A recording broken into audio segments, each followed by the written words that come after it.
Strong vote. Yeah.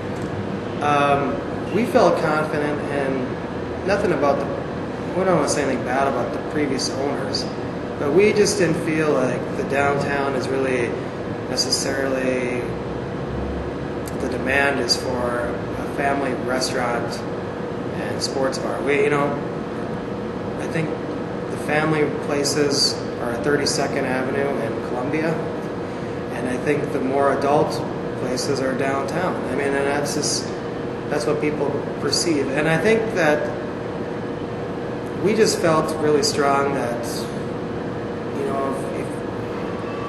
if we open this up, they were trying to have too many things. They were trying to be a sports bar and get the drinker in here, but also be a place to bring the kids. And it's kind of hard to be swearing at when the Vikings fumble the ball and also have a 7-year-old there.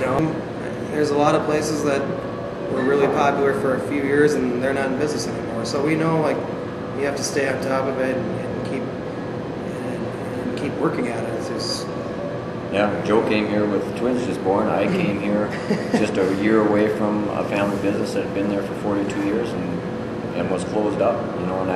So there's no sure things. People say, "Geez, let's move downtown." Me and Joe both said, just by moving downtown doesn't guarantee your success. You have to be a certain something. You have to stay on top of it. You really have to. I don't think you could be an absentee owner and just think the place is going to flourish just because you open the doors.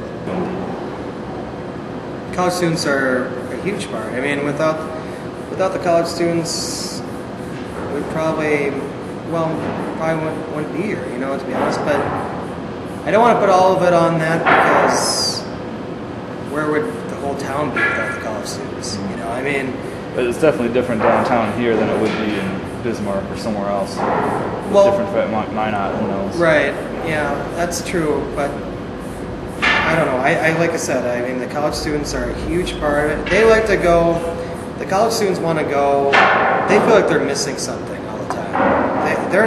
When they go out, they want to go to 2, 3, 4 places. The person that gets done, that wants to go out for happy hour, that works an 8 to 5 job, wants to go to one place, have their appetizer or drinks, and then leave. And they're not about going around bar hopping. So we're kind of in competition down here, but we really feed off each other. All the bars, we look at each other as competition, but we know we feed off each other, and we know that they wouldn't be down here if they were here by themselves.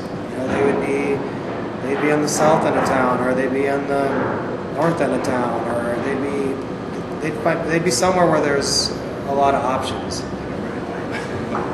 I think the thing is, for downtown, like we were alluding to earlier, is the businesses that are going to do well are the ones that are providing a service for the people that are living downtown.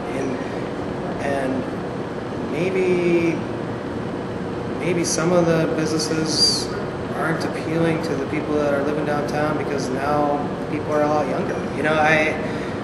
Or don't have a need for some of the things that are down here. So places that are doing good, there's a demand.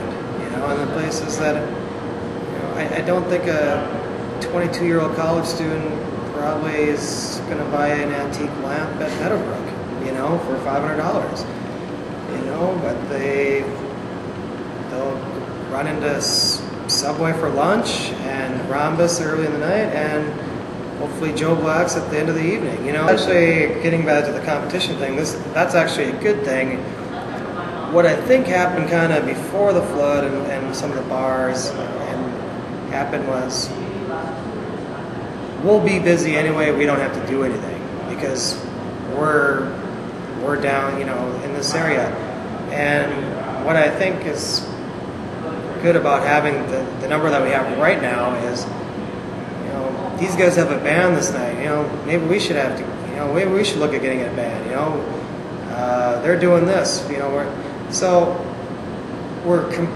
It's good for the consumer, because we're competing on an entertainment level. That's yet to be seen. I think it becomes oversaturated if some place opens up that is going toward the same theme, or there can only be so many. You can only have so many places to dance at. You can only have so many places. You can only have so many toasted frogs and Sanders.